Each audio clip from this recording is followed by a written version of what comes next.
Jenderal Dudung Abdurrahman, seorang putra Nusantara dari Cirebon yang sangat antusias terhadap perjuangan Wali Songo Indonesia, Laskar Sabilillah, tadi menghadiri acara silaturahmi buka bersama di Pondok Pesantren An-Nadwah yang dipimpin oleh Gus Abbas Buntet.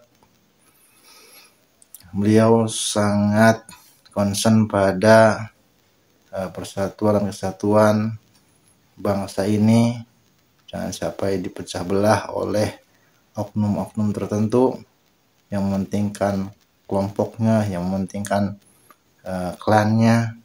Kita saksikan bersama sambutan dari beliau. Teman-teman, marilah kita panjatkan puji dan syukur kehadirat Allah Subhanahu wa Ta'ala, karena kita semua masih diberikan kesehatan, kekuatan lahir dan batin, sehingga kita masih bisa menjalankan ibadah puasa di bulan Ramadan ini, puasa penuh berkah. Kita lakukan ibadah ini dengan semestinya, sehingga kita nantinya akan mendapat rahmat dari Allah Subhanahu wa Ta'ala. Para laskar dan anggota PBI, alhamdulillah saya bisa hadir karena memang pada hari ini saya mendapat undangan, saya sebagai penasehat, dan kebetulan saya pun mau ziarah ke bapak saya di Kesenden, di makam di situ.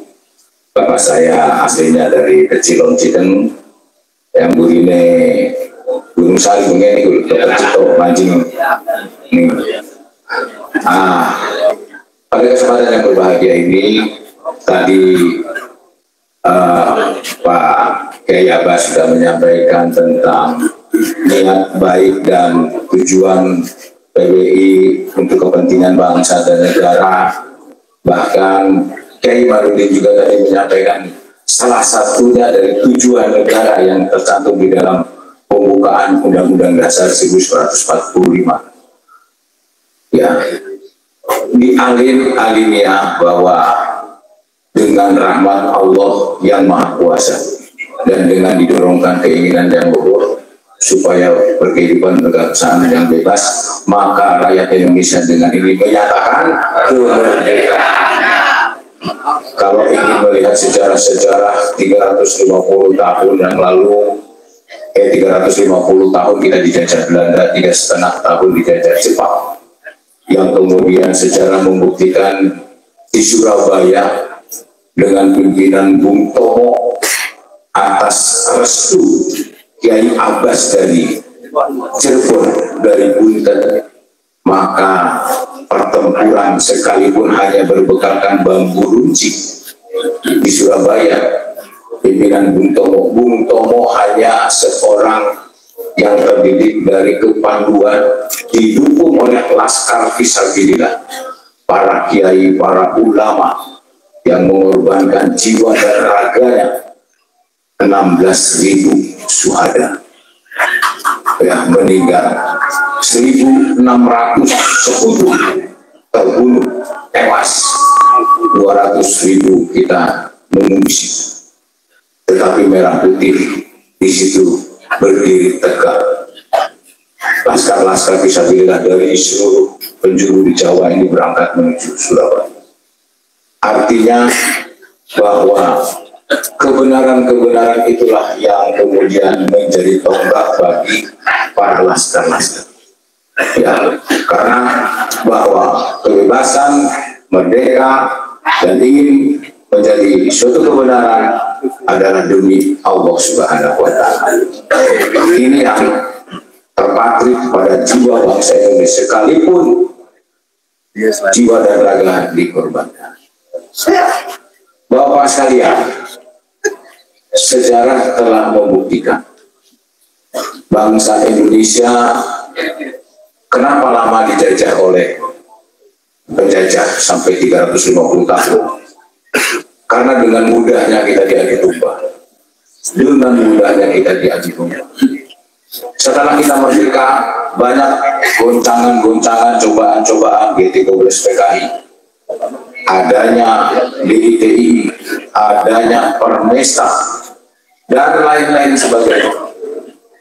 Tentunya kita sadari bahwa ini adalah permainan-permainan dari luar yang perlu kita waspadai. Kita melihat di Timur Tengah, Irak, Iran, Libya, Lebanon, Afghanistan, Syria, Mesir, Yaman, orang-orangnya satu daratan, satu agama, hanya dibedakan dua aliran Syiah dan Sunni. Mereka bunuh-bunuhan sesama saudaranya sendiri. Ada sutradara yang memainkan, kemudian sumber daya alamnya dikuasai, dan kemudian saat ini mereka hancur, tidak punya apa-apa. Nah, Indonesia bagaimana dengan 6 agama, 17.000 pulau, tidak satu daratan? Ini sangat rentan terjadinya konflik komunalis. Bisa saja digoyang dengan situasi-situasi di dalam negeri. Ya, situasi di dalam negeri. Saat ini kita lihat dengan kepemimpinan Presiden Prabowo Subianto, begitu kuat Republik Indonesia, dan banyak godaan, goncangan, demo dan sebagainya. Ya, ini salah satunya yang akan mengganggu persatuan dan kesatuan kita. Oleh karenanya kita dukung Presiden Republik Indonesia kita dengan Bapak Wapres dan seluruh jajarannya untuk diberikan kekuatan, ketabahan, sehingga mampu berdiri tegak untuk memajukan bangsa Indonesia menuju Indonesia emas. Karena di benak pikiran beliau hanya ingin memajukan bangsa, mensejahterakan rakyat, tidak ada lagi kemiskinan, tidak ada lagi korupsi dan sebagainya. Mari kita dukung. Banyak hal-hal yang kemudian merasa sekarang ini semakin merasa paling bertakwa sendiri, merasa paling beriman sendiri, mengumpat pemerintah, menjelekkan pemerintah, menyalahkan pemerintah, dan menyalahkan satu sama lain, seakan-akan dia paling benar sendiri. Tetapi saya lihat PWI tidak pernah menjelekkan pemerintah. Saya ingin Madudi, Kiai Abbas, hanya demi bangsa dan negara, demi kebutuhan persatuan dan kesatuan, tidak pernah menjelekkan, tetapi justru meluruskan yang tidak benar menjadi benar. Itulah PBI. Ya, karena memang Allah Subhanahu wa Ta'ala menyampaikan bahwa orang yang bertakwa itu adalah orang yang tidak menyakiti, orang tidak membenci, orang tidak memfitnah, orang yang tidak memojokkan. Seperti dalam firman Allah, ya ayyuhalladzina amanu kutiba alaikumusiyam kama kutiba alal ladzina min qablikum la'allakum tattaqun. Itu perintah Allah. Kita menjadi orang-orang yang bertakwa, yaitu orang yang bertakwa mendukung pemerintah. Di benak PWI hanya satu, perjuangan demi persatuan dan kesatuan bangsa. Kita luruskan yang tidak benar, kita luruskan. Yang mencoba mengganggu persatuan dan kesatuan, kita harus berdiri tegak. Jangan sampai kita terpecah belah. Ya, dulu pejuang-pejuang kita hanya berpikir tentang kepentingan bangsa dan negara, bukan kepentingan kelompok, bukan kepentingan golongan, bukan kepentingan orang per orang, tetapi kepentingan bangsa dan negara. Oleh karenanya saya tekankan PWI terus berkumandang demi persatuan dan kesatuan, dan kita dorong, kita dukung pemerintah Pak Prabowo dan Pak Gibran. Semoga selalu diberikan berkah dari Allah Subhanahu wa Ta'ala, diberikan kekuatan, dijauhkan dari tantangan, dijauhkan dari cobaan, dijauhkan dari hambatan yang ke depan. Semoga diberikan kesehatan, kesuksesan untuk membawa bangsa Indonesia terus menjadi negara yang maju. Kalau ada informasi-informasi yang menyudutkan, memecah belah persatuan dan kesatuan, PBI harus tampil. Laskar Fisabilillah harus tampil. Sehingga kita semua nanti akan diberikan niat yang baik, ya, diberikan kekuatan yang baik. Inilah dulu pun para penjajah, para fisabilillah, para kiai, para ulama, tanpa dibekali apapun rela mati untuk kejayaan negara kesatuan Republik Indonesia. Jadi itu mungkin yang ingin saya sampaikan. Jadi kita berharap bahwa bangsa Indonesia akan semakin maju dengan kepemimpinan Pak Prabowo, yang akan semakin kuat ya, untuk menjaga negara kesatuan Republik Indonesia dari ancaman, gangguan, dan tantangan yang mungkin tinggi. Nah, sehingga kita nantinya mudah-mudahan selalu diberkati oleh Allah Subhanahu wa Ta'ala. Inilah yang ingin saya sampaikan. Terima kasih. Wassalamualaikum warahmatullahi wabarakatuh. Demikian tadi sambutan dari Jenderal Dudung Abdurrahman, salah satu putra Cirebon yang luar biasa sekali. Beliau itu sebagai penasihat presiden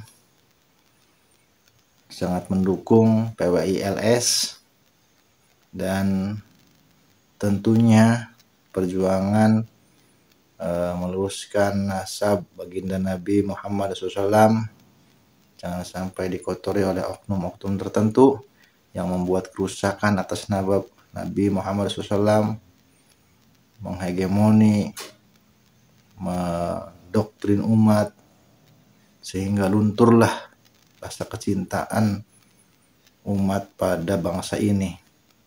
Jangan sampai itu terjadi, karena biar bagaimanapun kita sudah merdeka, sudah diproklamasi dulu 17 Agustus oleh para pendiri bangsa, dengan keberadaan mereka yang selalu mengunggulkan leluhurnya, membuat